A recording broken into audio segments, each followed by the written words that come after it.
नमस्कार दोस्तों।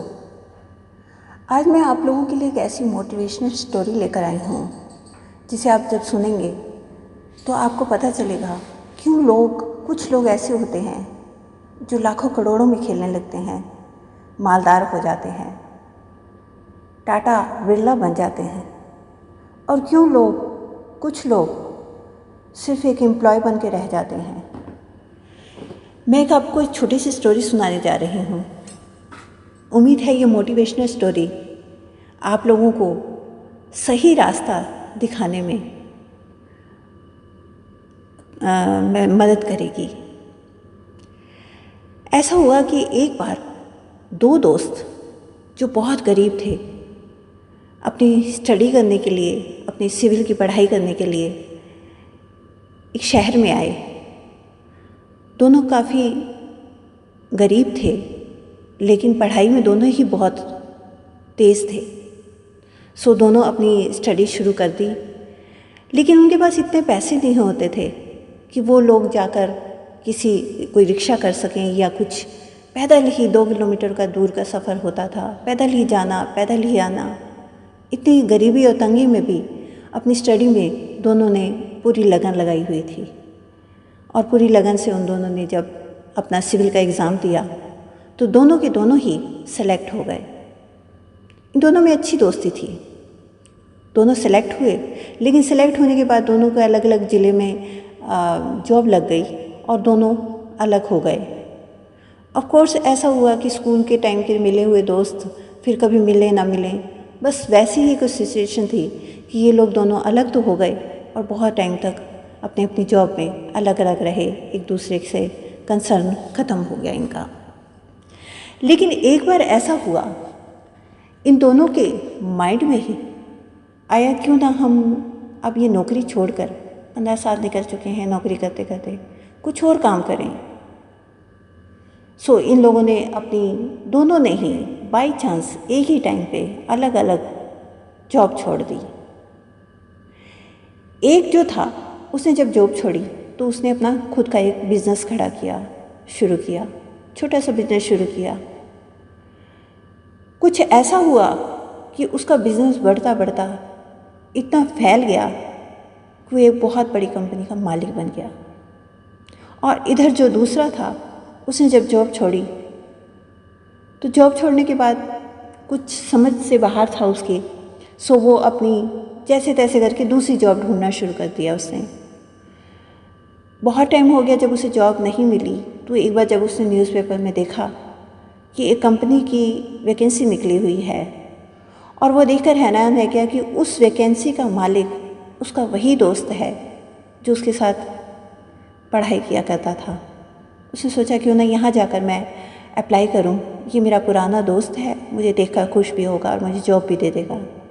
सो वो उसके पास गया और उसने जब वहाँ के पियून से, चौकीदार से कहा कि मैं इस कंपनी के मालिक का दोस्त हूँ, तो मुझे उससे मिलना है।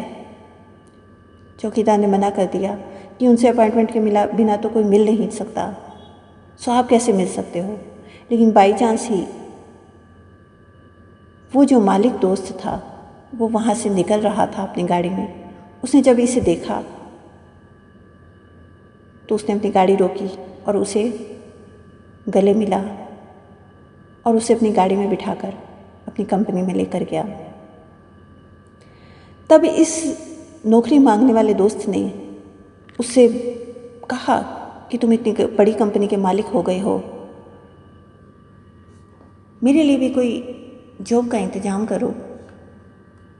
मालिक दोस्त ने बोला, क्यों नहीं, तुम जब मर्जी मेरी कंपनी में आकर जो जॉब तुम्हें पसंद हो तुम कर लेना। अब ये जो नौकरी ढूंढने वाला दोस्त था, ये अपनी दोस्त की कंपनी में गया और वहाँ जाकर इसने उस जॉब को सेलेक्ट किया और जॉब ज्वाइन कर लिया। अब ये दोनों फिर से एक साथ थे और फिर से ये लोग आपस में मिलना जुलना, सब इनकी दोस्ती शुरू हो गई। मालिक था अपने मालिकों वाले काम करता था, नौकर था वो अपने नौकरी वाले काम करता था, लेकिन इस सब के बीच में इनकी दोस्ती ख़राब नहीं हुई। दोनों अपनी दोस्ती में भी रहे और अपने जॉब में भी रहे। लेकिन एक बार ऐसा हुआ कि इस नौकरी करने वाले दोस्त ने अपने मालिक वाले दोस्त से पूछा कि हम दोनों ने एक साथ जॉब की, एक साथ पढ़ाई की, एक साथ ही हम लोग अपनी ज़िंदगी शुरू की थी, फिर आज ऐसा क्या है जो तुम इतनी बड़ी कंपनी के मालिक हो और मैं सिर्फ एक एम्प्लॉय? क्या ये किस्मत की मार है? ये क्या है? क्योंकि मोस्टली ऐसा होता है कि हम लोग इस चीज़ को किस्मत कहकर धुतकार देते हैं, अपनी किस्मत मान के चुप करके बैठ जाते हैं कि शायद किस्मत हो। लेकिन नहीं, देखिए इस दोस्त ने क्या जवाब दिया। इस दोस्त ने बोला कि भाई तुम्हें याद होगा जब तुम और मैं एक साथ स्कूल में पढ़ा करते थे, एक साथ ही अपनी सिविल की पढ़ाई की तैयारी कर रहे थे। उस टाइम पे हम लोग 2 किलोमीटर दूर अपने स्कूल जाया करते थे, अपनी कोचिंग के लिए जाया करते थे। तो एक दिन ऐसा हुआ था जब मैंने तुम्हें बोला था कि भाई शायद आज हम अपने रूम का पंखा चलता हुआ छोड़ आए हैं। उस टाइम तुमने मुझे ये जवाब दिया था कि अरे कौन सा अपना है, चलने दे, जब शाम को घर जाएंगे तो देख लेंगे। और ये कहकर तुम अपने कोचिंग की तरफ चले गए थे। लेकिन मैं अपनी इतनी दूर आने के बाद भी वापस अपने रूम में गया था और रूम में जाकर मैंने उस पंखे को बंद किया था। उसके पीछे एक कारण था, तुम में एक लापरवाही थी कि क्या करना है, कौन सा हम मालिक हैं तो हम वहाँ पे रहने वाले किराएदार ही, हमारी क्या जिम्मेवारी बनती है। लेकिन मेरे मन में ये था कि जब हम उस चीज़ को यूज़ कर रहे हैं तो इस टाइम हमारी उसकी जिम्मेवारी बनती है कि हमें उस काम को पूरा और सही तरीके से करना है। और वो जिम्मेवारी मुझे खींचकर उस रूम तक लेकर गई थी और उस रूम में जाकर मैंने पंखा बंद किया। मेरी तब भी यही सोच थी कि मैं जिम्मेवारी से अपने सारे काम करूं, हर काम को अपनी जिम्मेवारी समझकर, अपने आप को मालिक समझकर करूं। और तुम्हारी तब भी ये सोच थी कि हमें क्या करना है, कौन सा हमारी जिम्मेवारी है, जो हो रहा है होता रहे। बस इस एक छोटी सी सोच ने आज मुझे मालिक बना दिया और इस एक छोटी सी सोच ने तुम्हें एक एम्प्लॉय बना दिया। तो यहाँ समझ में आता है कि जिस डेस्टिनी को हम लोग हमेशा ब्लेम कर देते हैं, हमेशा वो डेस्टिनी ही कारण नहीं होती। कोई काम करते टाइम हम लोगों को अपनी जिम्मेवारी समझते हुए करने से आप देखेंगे कि आप एक उचित मकाम जो आप डिज़र्व करते हैं उस तक पहुंच सकते हैं। करना क्या है, सिर्फ एक छोटी सी सोच में चेंज लाना है।